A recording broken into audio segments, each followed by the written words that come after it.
Le programme de dynamisation de la production maraîchère pour les communes de Kaya, Bousma et Pisla est une initiative développée par notre ONG, les communautés de ces trois communes et notre partenaire SOS Fin. Alors SOS Fin, c'est une ONG qui travaille notamment en Afrique, au Burkina Faso et dans d'autres pays. Alors pour aider les communautés à faible revenu, à ce qu'elles puissent se renforcer leurs propres économies et pouvoir faire face à la lutte contre la pauvreté. Donc nous avons identifié ce projet avec SOS Fin en 2008 et qui consiste à renforcer les capacités de production en maraîchage et pour que cette production qui est extrêmement vaste dans la localité de Salmantenga puisse avoir un véritable essor. Notre travail avec les maraîchers, ils sont au nombre de 500 aujourd'hui, et près de 300 femmes et 200 hommes, consiste à soutenir d'abord la structuration au niveau village. Structurer parce que, comme vous le savez, beaucoup travaillent isolement dans leur petite surface, mais nous sommes arrivés à les mettre ensemble pour qu'ils puissent se renforcer et pouvoir avoir les appuis nécessaires et qu'il les faut.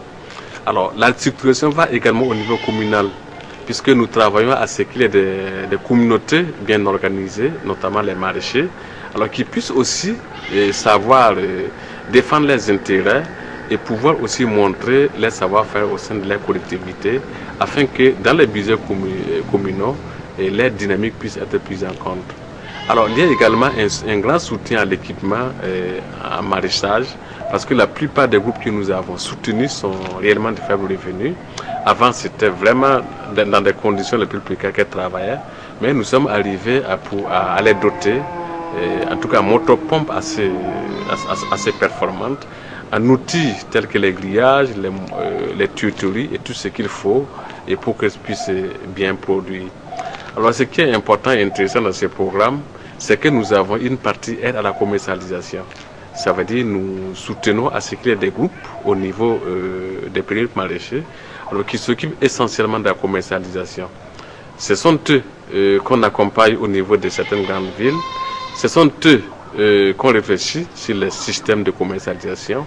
Et aujourd'hui, ce n'est pas une question bien maîtrisée, mais tout de même, nous sommes arrivés à avoir des accords avec certains acheteurs professionnels qui favorisent le travail. Il faut dire que nous travaillons autour de 20 hectares pour ces 500 maraîchers et la production est assez intéressante parce que l'oignon est déjà entre 25 et 30 tonnes et la tomate se situe entre 20 et 22 tonnes. Donc la commercialisation également, bien qu'elle n'est pas maîtrisée, aujourd'hui est quand même bien gérée par ces communautés, puisque en dehors du soutien à la production que nous avons offert à ces producteurs, il y a des centres de stockage que nous avons créés dans ces trois communes qui les permettent de mettre leur production en sécurité en attendant les jours meilleurs pour pouvoir vendre.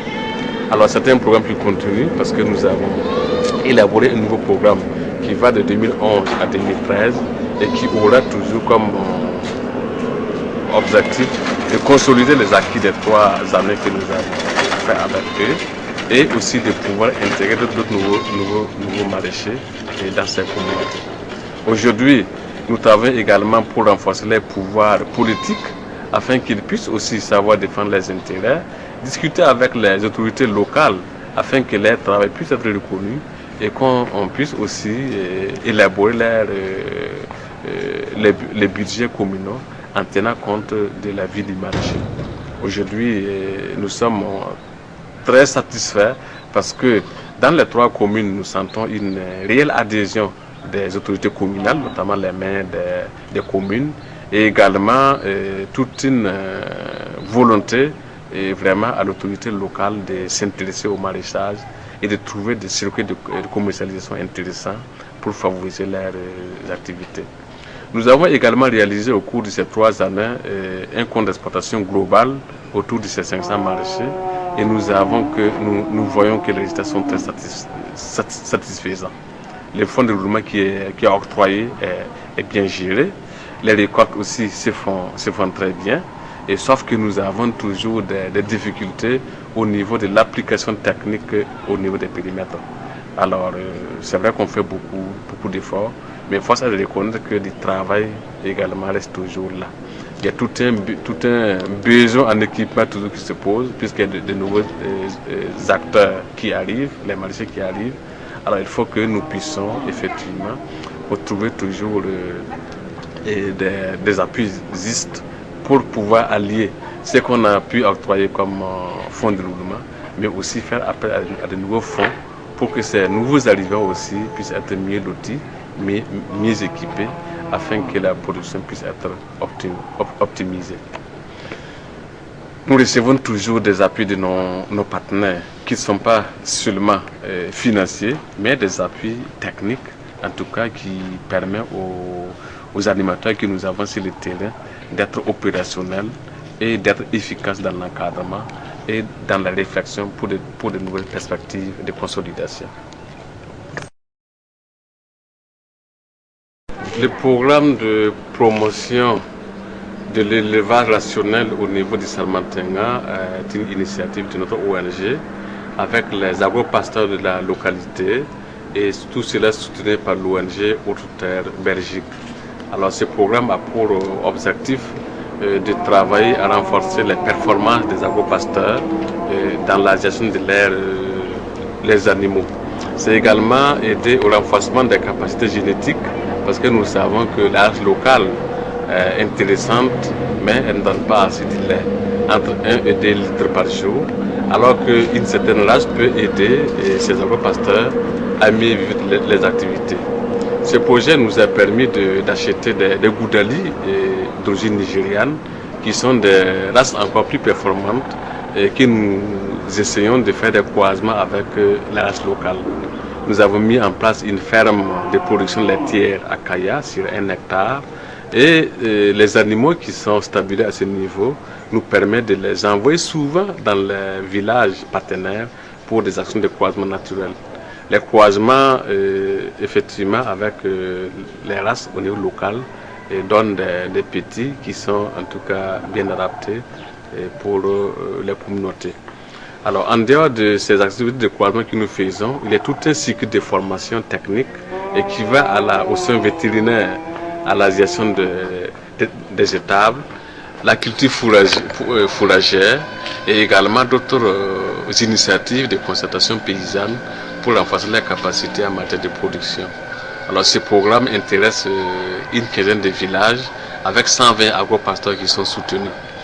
Alors ce centre effectivement nous a amené avec l'expérience que nous avons eue de ces 3 dernières années à mettre en place une laiterie au niveau de Kaya et cette laiterie permet de transformer le lait issu de la ferme en yaourt et en lait pasteurisé, mais également un bon espace pour les agro-pasteurs de vendre leur lait.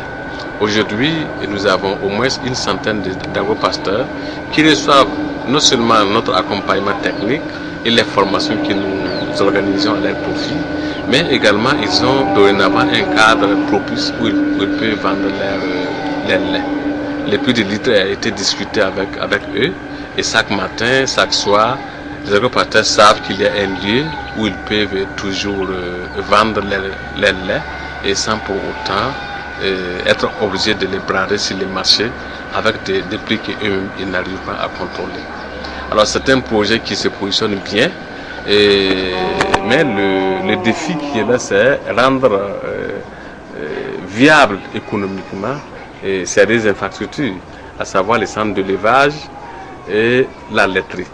Vous savez, c'est un projet qui n'avait pas une fonction totalement économique au départ, mais nous nous sommes rendus compte qu'il faille travailler à ce que les centres puissent arriver à s'autogérer.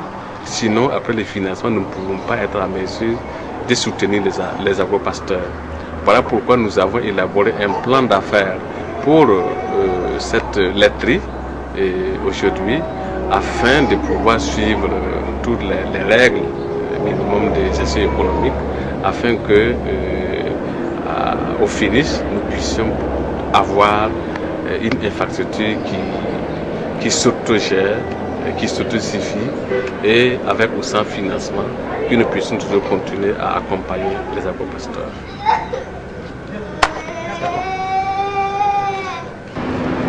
Les défis que nous avons actuellement au sein de APIL se trouvent à 4 niveaux. Il y a déjà tout un défi d'autonomisation de l'ONG. Vous savez, nous sommes soutenus à 80% par les partenaires extérieurs. Et cela montre, c'est vrai, la dynamique interne et extérieure de l'ONG. Mais il va de soi que l'ONG travaille à trouver ses propres possibilités financières pour être sûr qu'elle peut continuer à gérer les défis après les financements. Alors au niveau des maraîchers, les grands défis, c'est surtout la commercialisation. Commercialisation parce qu'aujourd'hui, c'est vrai que les zones du marché est sporadique, mais il y a lieu de travailler à trouver des acheteurs professionnels qui puissent acheter toujours les produits avec un grand respect du travail des maraîchers. Nous en travaillons beaucoup, mais on n'est pas arrivé à un stade où on est satisfait. Mais je crois que les 3 prochaines années nous permettront d'aller de l'avant avec cette partie. Alors l'autre élément de défi, c'est surtout la professionnalisation. APIL travaille sur beaucoup de domaines dans un espace assez vaste et cela nous coûte en temps et en argent. Comment arriver à restructurer la zone d'intervention de APIL à ce que la zone que nous encadrons puisse effectivement ressentir véritablement notre intervention en termes d'impact et comment aussi arriver à professionnaliser nos équipes afin qu'ils soient très professionnels dans ce qu'ils font. Je crois que l'ensemble des formations que nous faisons, on entend en dehors de cette philosophie, mais il y a tout un travail toujours à faire alors pour vraiment arriver à là. Alors l'autre aspect, c'est surtout optimaliser sa relation avec les autres partenaires, notamment les associations et les collectivités locales, alors qui doivent en tout cas pouvoir s'intégrer dans la dynamique globale pour que nous puissions ensemble lever les grands défis.